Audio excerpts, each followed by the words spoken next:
Steam roller নির্যাতন চালানো হোক না কেন, বাংলাদেশের মানুষ তত তীব্র গতিতে যারা এই জুলুম নির্যাতন চালায় তাদের বিরুদ্ধে তীব্র প্রতিরোধ গড়ে তোলে। আজকে আগামীকালকে 5ই আগস্ট 2 বছর পূর্তি উৎসব। এই হাসিনা সরকার, ফ্যাসিস্ট সরকার পতনে আমরা 12ই ফেব্রুয়ারি নির্বাচনের পরে আমরা মনে করেছিলাম যারা ছাত্র হত্যার সাথে জড়িত, শ্রমিক হত্যার সাথে জড়িত, সেই দীর্ঘ 17 বছরে যে গুম খুন জুলুম নির্যাতন হয়েছিল, শ্রমিক হত্যা হয়েছিল, সবকিছুর বিচার হবে। কিন্তু আমরা কি সেই বিচার দেখেছি?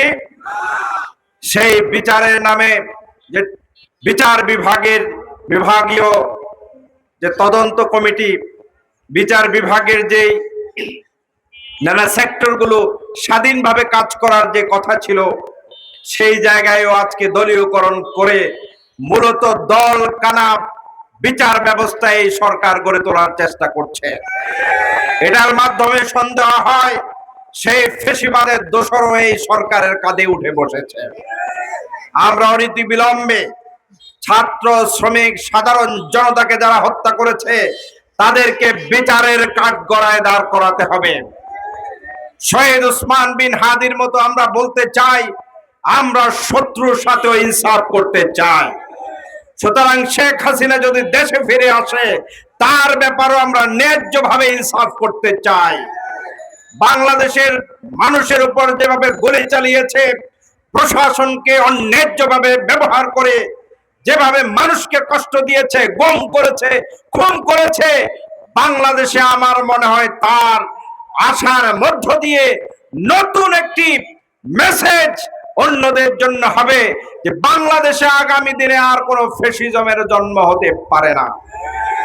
প্রিয় ভাইয়েরা আমার, আজকে দায়িত্বহীন ভাবে আমরা সরকারের প্রতি আহ্বান জানাচ্ছি, সেই 17 বছরে গুম খুন জুলুম নির্যাতনের সাথে যে সকল সন্ত্রাসীরা, কালফিটরা, প্রশাসনের ব্যক্তিরা জড়িত, তাদেরকে অনতিবিলম্বে বিচারের কাঠগড়ায় দাঁড় করাতে হবে।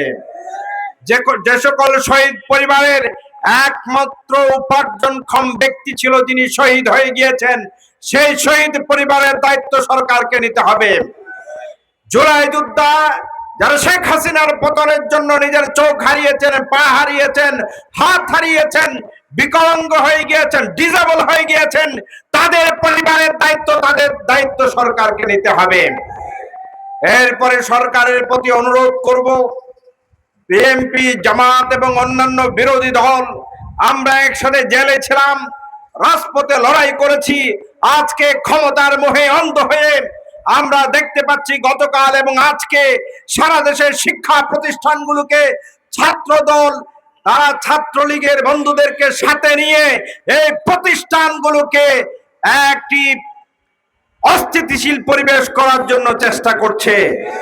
আপনারা মনে করছেন ছাত্র শক্তি, ছাত্র শিবির সহ বিরোধী মতকে দমন করে আপনারা ক্ষমতায় যাবেন? খেয়াল করবেন শেখ হাসিনা কিন্তু দিল্লিতে বসে বসে পরিকল্পনা করছে কিভাবে আমাদের মধ্যে দ্বন্দ্ব লাগানো যায়। সুতরাং গণতান্ত্রিক ভাবে সকল প্রতিষ্ঠানে, সকল এলাকায় আপনি জনগণের জন্য কাজ করবেন, জনগণের তরে আপনি রাজনীতি করবেন, করেন, কোনো অসুবিধা নাই। কিন্তু খুনাখুনির যে রাজনীতি শেখ হাসিনা করতো, সেটি যদি আমরা আবার করি তাহলে বাংলাদেশের আগামীর ভবিষ্যৎ খারাপ আছে। আজকে ব্যবসা বাণিজ্যের অবস্থা খুবই দুরবস্থা। আপনারা যদি সেই ব্যাংকারদের সাথে কথা বলবে যে ব্যাংকের অবস্থা খুব খারাপ অবস্থা।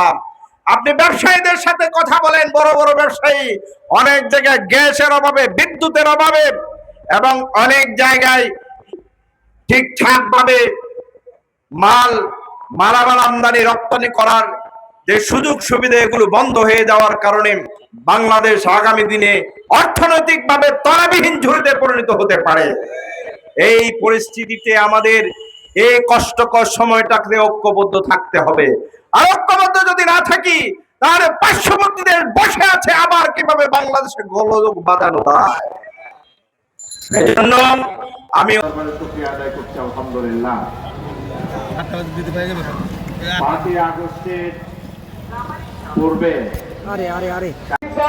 হযরত মুহাম্মদ সাল্লাল্লাহু আলাইহি ওয়াসাল্লামের প্রতি আরো সালাম পূর্ব থানার সম্মানিত সভাপতি জনাব শহীদুল ইসলাম